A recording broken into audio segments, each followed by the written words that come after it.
بلغ العلا بکمالہ بلغ العلا بکمالہ کشف الدجی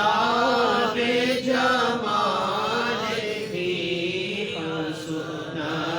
جمیع خصالہ حسن جمیع خصالہ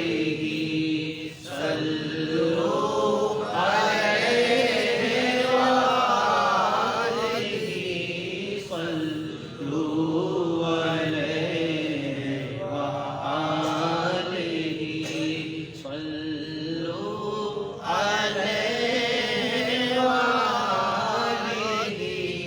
صلوا علیہ وآلہ یہ سما بھی کیسا عظیم ہے کہ یہاں پہ ذکر حبیب ہے یہ سما بھی کیسا عظیم ہے کہ یہاں پہ ذکر حبیب ہے ہم نبی سے کتنے قریب ہیں یہ تو اپنا اپنا نصیب ہے صلوا علیہ وآلہ صلوا علیہ وآلہ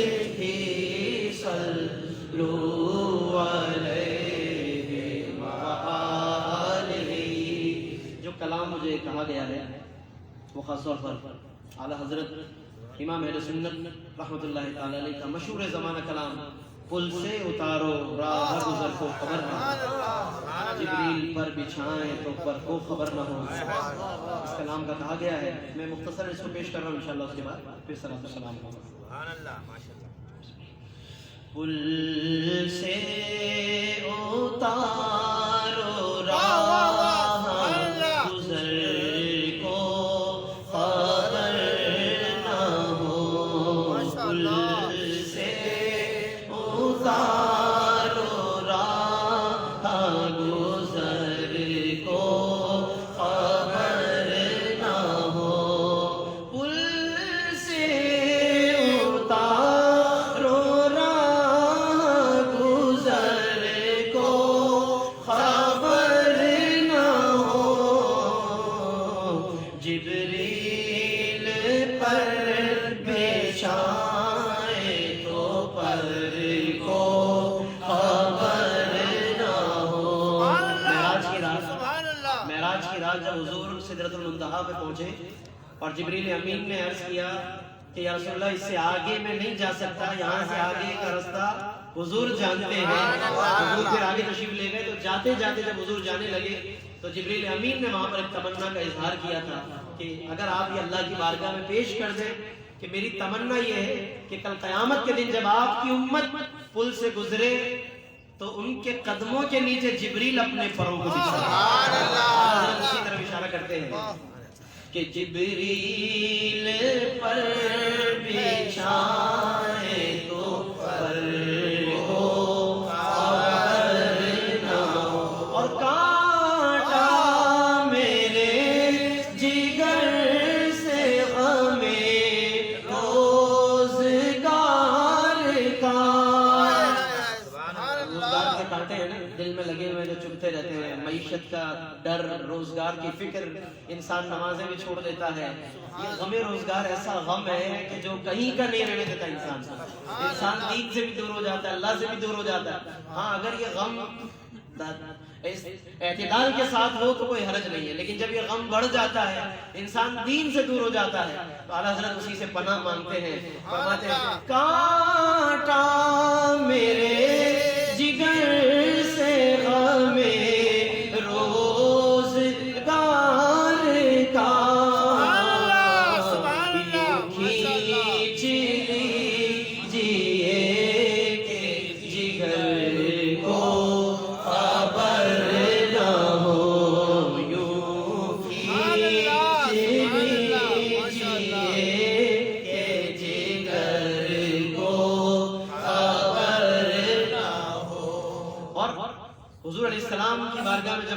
فریاد کی جاتی ہے. مقام مصطفیٰ کیا ہے کہ اس کی بارگاہ میں تو ہرن بھی اگر فریاد کرے، کوئی جانور بھی فریاد کرے تو سرکار اس کی مدد کرتے ہیں. پھر انسانوں کا کیا کہنا؟ فریاد امتی جو کرے حال زار میں، فریاد امتی جو کرے حال زار میں، ممکن نہیں کہ خیر بشر کو خبر نہ ہو، نہیں کہ خیر بشر کو خبر نہ ہو. اور آج کے موضوع کی مناسبت سے حضرت ابو بکر و عمر کی فضیلت، اور وہ بھی حضرت علی کے سامنے حضور بیان کر رہے ہیں. حدیث میں آتا ہے کہ حضور نے حضرت علی کو فرمایا کہ علی، یہ جو دونوں ہیں نا ابو بکر و عمر، یہ جنت میں بڑی عمر کے لوگوں کے سردار ہیں. یعنی کوئی اشارہ فرمایا کہ علی جو تمہارے بیٹے ہیں حسن و حسین، وہ جنت کے نوجوانوں کے سردار ہیں، اور جو جنت میں بڑی عمر کے لوگ، ویسے تو جنت میں سبھی نوجوان ہوں گے، مراد حضور یہ ہے کہ جو دنیا سے یعنی بڑی عمر میں انتقال کر کے وہاں پہنچے گا، ان کے سردار ابو بکر و عمر ہوں گے. لیکن آگے حضور نے فرمایا لا تخبرہما، اے علی ابو بکر و عمر کو خبر نہ دینا، ابو بکر و عمر کو بتانا نہیں. کیوں؟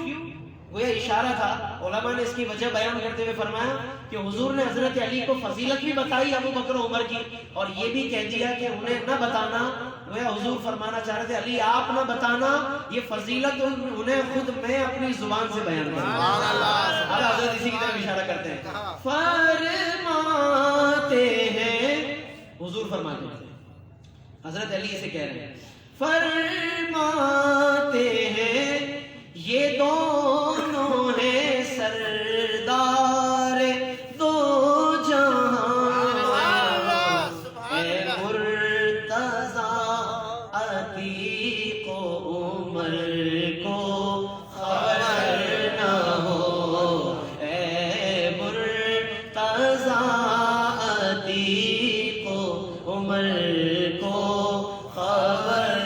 نہ ہو. اور آخری شعر اعلیٰ حضرت قیامت کے دن کا ذکر کرتے ہوئے فرماتے ہیں کہ وہ دن وہ ہوگا کہ جس میں